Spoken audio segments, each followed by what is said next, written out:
Well, we can speak now to Robert Hazell, Professor of Government and the Constitution at UCL. Thank you for coming on the programme. Good evening.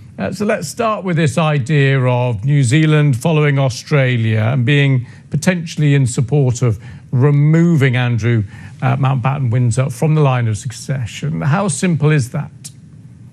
It's not at all simple, because all 14 Commonwealth countries, where King Charles is also their head of state, either have to amend their own constitutions or pass a law to come into line with any legislation introduced at Westminster, or they have at least formally to agree that Westminster should legislate, as has been proposed. But I sense the government is beginning possibly to have second thoughts.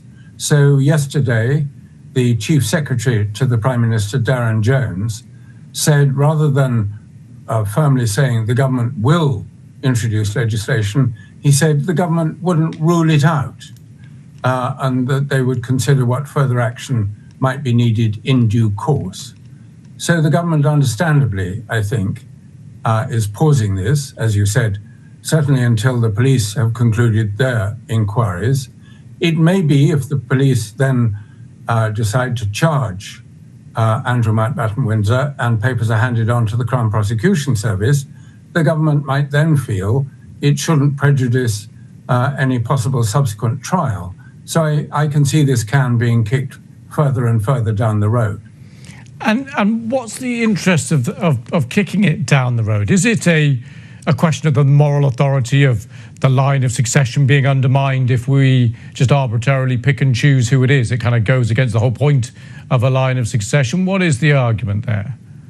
Well, I think if the government is possibly having second thoughts, I would encourage them to do so, because to my mind, it's a waste of legislative time.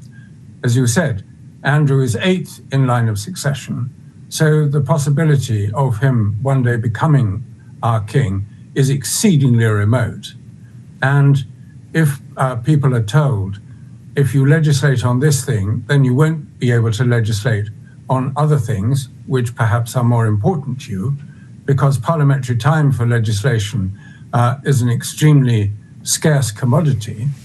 If people are faced with that trade-off, then in response to a further opinion poll, they might say, well, actually, we'd rather you legislated and spent precious parliamentary time on things like waiting lists in the health service, or school meals, or phones for children in schools, or whatever the issue of the day is that people might feel is more important in their daily lives. Okay.